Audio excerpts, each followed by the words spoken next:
J.K. Rowling's Harry Potter series is the most popular children's book series ever written.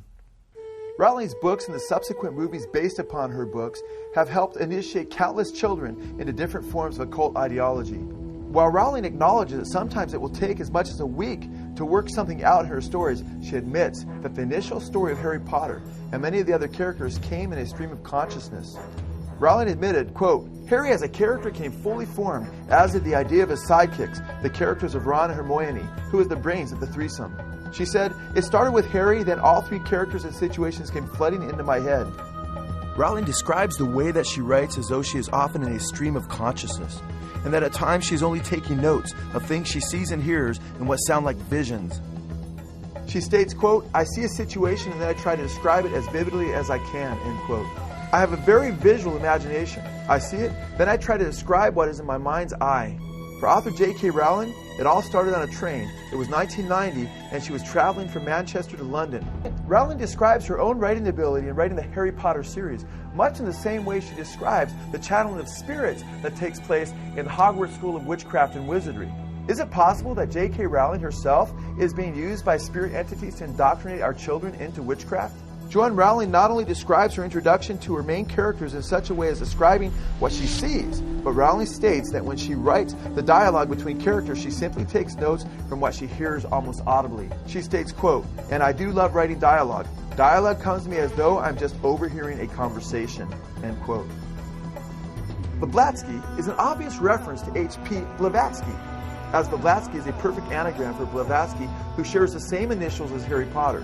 Her name is usually written as H.P. Blavatsky. Blavatsky's book, Unfogging the Future, is listed as a divination text at the Hogwarts School of Witchcraft and Wizardry in the Harry Potter series, and recalls Isis Unveiled, which is Blavatsky's first major work. Blavatsky is, of course, along with Satanist Aleister Crowley, a Gnostic founder of the modern-day New Age movement, or Neo-Gnosticism.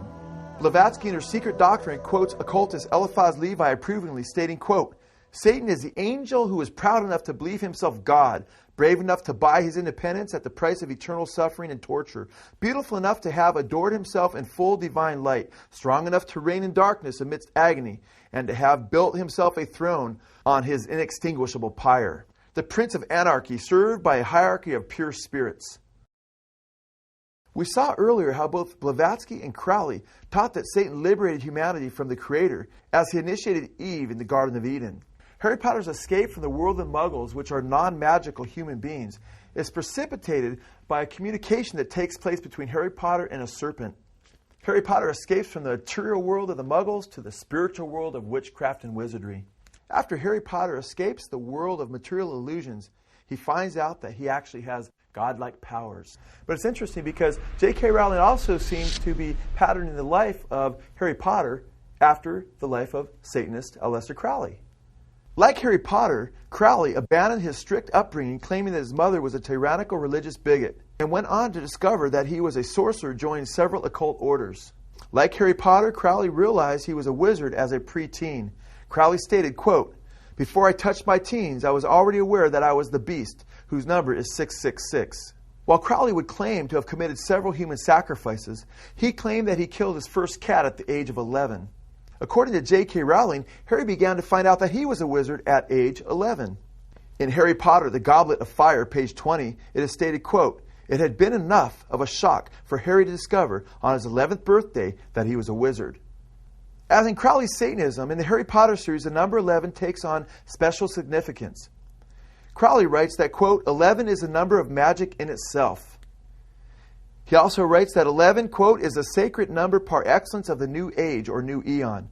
It is written in the book of the law, 11 as all their numbers who are of us. Crowley claimed that the number 11 was his magic number. Crowley began to spell magic with the letter K at the end of magic because the letter K is the 11th letter of the alphabet and had a special Kabbalistic meaning to Crowley as a Satanist.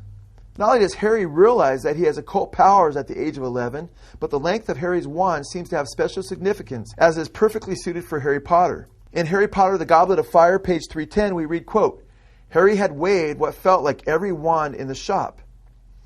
At last he had found one that suited him, this one, which was made of holly, 11 inches long." Both Crowley and Harry did not only get their starts as sorcerers at the same age and under similar circumstances, but they both had distinguishing marks as children that revealed that they were sorcerers. For Harry Potter, this distinguishing mark, of course, was a lightning bolt. Crowley states in his Confessions, "At birth, I had 3 distinguishing marks." He states that, quote, "Over the center of my heart, I had 4 hairs curling from left to right in the exact form of a swastika. Before Hitler was, I am." Harry has a distinguishing mark on his forehead as well, which is an ancient occult symbol, a Nazi-stylized lightning bolt. In an interview with Scholastic, when J.K. Rowling was asked, quote, "Why did you choose the lightning bolt as a trademark for Harry Potter?" Rowling stated, quote, "Just because I decided that it would be an interesting and distinctive mark," end quote.